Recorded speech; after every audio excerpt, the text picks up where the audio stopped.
Here's a common question. I'm going to answer it on how does a worm farm work. So enjoy the video!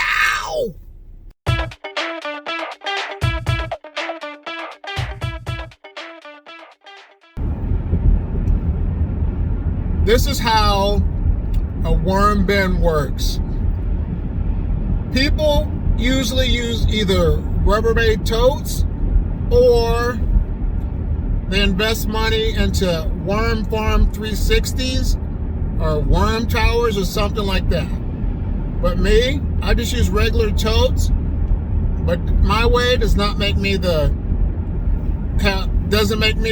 right type of worm farmer, because we're all different and unique when it comes to worm farming. They say that you should use a worm farm that is dark and not clear, but people have used clear totes to do their worm farms to get them started, and they've had results. But on the real, worms do not like light, so that's why all my totes are dark, unless I am sifting the castings. But I would recommend and encourage you to get a dark tote for your worm farm. Now, what people do is add bedding. And the reason you add bedding is that you want the worms to think that they're in the same natural habitat as your worm bin or your worm farm. And what I use, my way is not the correct way. That's just what works for me, because we all have different ways of doing things. But I like my method. I just use strictly newspaper, not the glossy section, or in cardboard mixture. And I get that to consistency of a wrung out sponge. Other people, worm farmers that is, they have used peat moss. And the reason I don't use peat moss is because I've done research that some peat moss has chemicals in it. So that's why I don't use peat moss. But worm farmers use peat moss in their worm farm, and they're successful when it comes to that. And other worm farmers use cocoa core. It's a brick. You get it wet, you soak it in water, and it breaks down and becomes a layer of like a dirt mixture.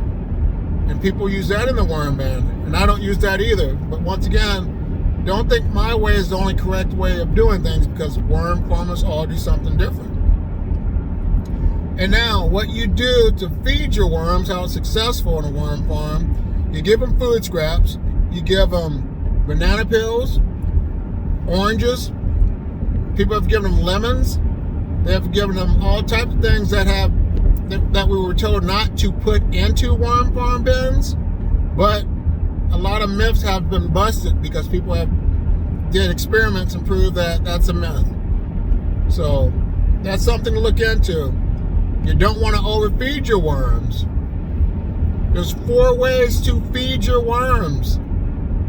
And how this would work, you can either put your banana peel in whole, you can freeze your banana peel to help it break down, you can cut it up into smaller pieces to give it more surface area so the worms can devour it quicker or sooner. And also, people have put their banana peels and other food scraps into a blender and made it into like a baby food mixture and put that into the worm bin. And how worms eat food, the thing to me, it's really amazing, is because worms do not have eyes, but they're able to find the food scraps. And I think that is really amazing how those creatures are able to do that. But what they do, they find the food scrap, and once the food starts to decay, they start eating the organic material. They eat all the fungi, the bacteria, the microbes, and everything else that's involved with the process of the science. And then they have a gizzard, which is a thing that helps to digest their food. And how the gizzard works, it not salt. Things like sand or grounded up eggshells help to break down the process, because worms use the gizzard to help aid in their digestive system. And then the next thing you know, they poop it out, and we call those worm castings. And the thing to me that is really amazing, I've changed babies' diapers before, but I could vouch and say that worm poop is the only poop that does not have a smell. So if your bin is going, if you're doing things right in a successful worm farm, your worm poop should not smell at all. And what you need to do as well, you have to get the castings and separate them every 3 to 6 months, so that way the worms will have a healthy environment. Because you know you don't want to be living in your poop consistently, so why should you do that to your worms? And now, here's the part, this is my bass voice, how worms mate. Hubba, hubba, hubba. When two worms are adults, they have this ring around their neck, a little bit lower than their head, and it's called, if I say it right, the clitillum. And worms are hermaphrodites. They're both male and female species, and two worms, adult worms, are able to mate. One turns one way, and one turns the other way, and that's when the magic happens. Then the next thing you know, they have babies, and they're called cocoons.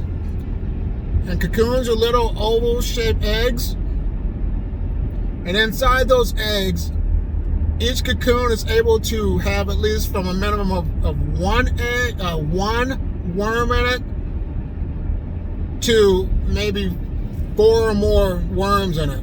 So you never know how many worms each egg is able to produce, which I think is fascinating as well. And then the next thing you know, with your healthy environment, your worm farm, your worms keep multiplying. You start off with 1,000. The population grows every 3 months, and then you have more worms. And the thing about worms, they're smart as well. They don't overpopulate their bin. If the bin is maxed out with the number of worms, they will stop reproducing until you take time out to start a new worm farm and redo the process. If you're really thinking about becoming a worm farmer and want to know more about worms, I would highly recommend you checking out this video about Worms Eat My Garbage, because this book is really successful for people that are really interested in starting a worm farm. And since you watched that video, go ahead and check out these other videos. I just want to say, if you haven't already, like my channel, because it helps to get my name and face out a lot more. Subscribe, because I put out videos every week. And ring that bell so that way you won't miss any video when I upload it. Leave comments in the box below, because I will get back with you. I want to say thank you for taking time out to watch this video about how to start a worm farm. And you guys and gals have a great day.